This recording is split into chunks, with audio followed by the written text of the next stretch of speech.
You're on Candid Camera. No, you're not, actually. But my first guest tonight is the man who ran those tests we just showed you, where people meekly did things like lie down on the conveyor belt of what they thought was an airport x-ray machine, simply because he told them to. Let's show some more of it. It's pretty amazing.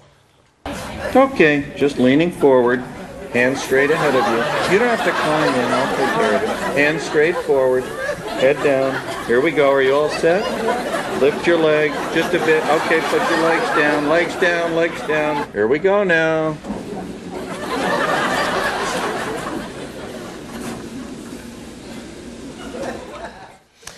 The airport screener on that tape was Peter Funt of Candid Camera, who joins us now. And you've done a lot of these tests over the years. It bothers you sometimes that people obeyed you? It scares me, far beyond bother. I should point out, though, John, I think it's important. That airport gag was done a few months before 9/11. Yeah, 1 month, actually. Yeah, and couldn't do that now. Well, and I don't think I'd want to. You know, airport security back then was kind of laughable, and some think it's laughable now, but for entirely different reasons, and that's a whole other story.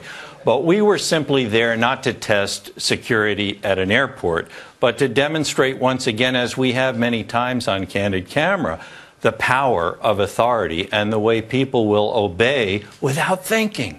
Only one person said, no, I'm not going to go on the belt. We photographed 12 people that day. 11 rolled through that device, which, by the way, was a fake. There were no x-rays. That was just an empty box. But they didn't know that, and they rolled back and forth. One guy said, you know, I'm going to take a bus, and he left.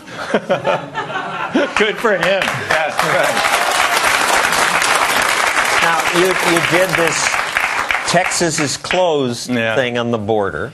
How many people turned around? You know, we did so many that day. I give you a percentage. I think it was 65 to 70%. Well, let me make clear. No one tried to go through the roadblock, which is to say no one proceeded into Texas.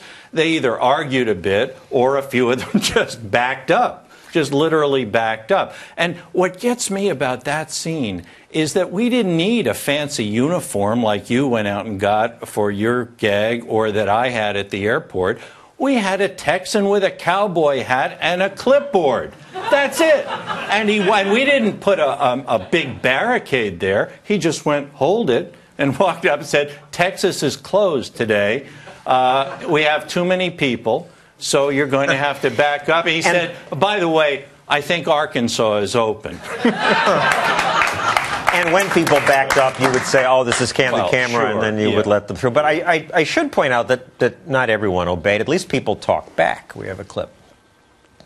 I'm just sort of in a bind here, and in order to at the airport, some people said no. And I do, but you don't want to go through. No.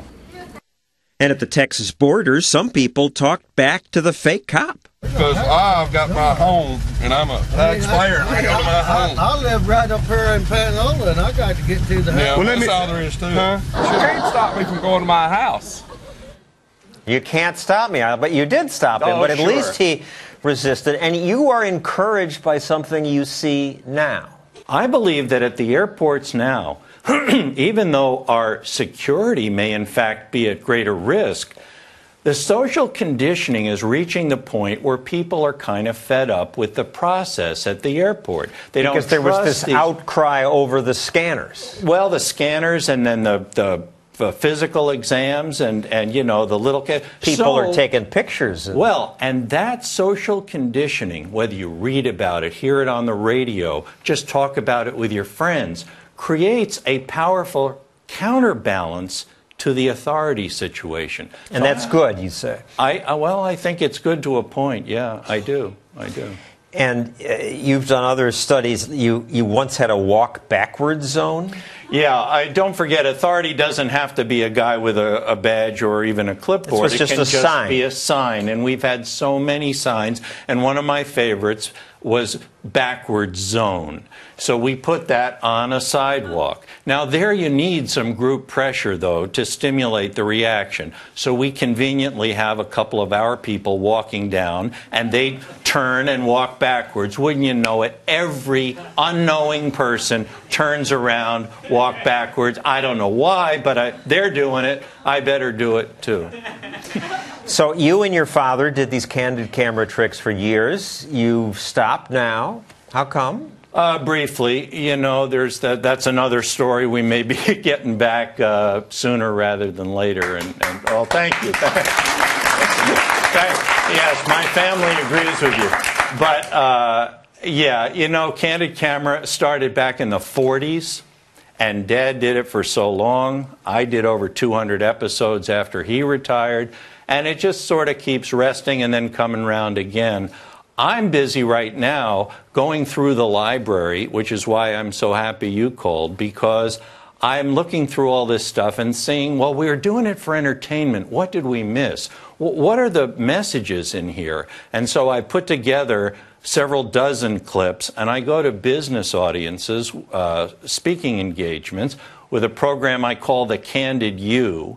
And I give them a lot of insights to human nature that we've culled from all these candid camera experiments. You know, we're not scientists, but we're amateur social scientists, and I'm so happy that we can now put this stuff to really good use.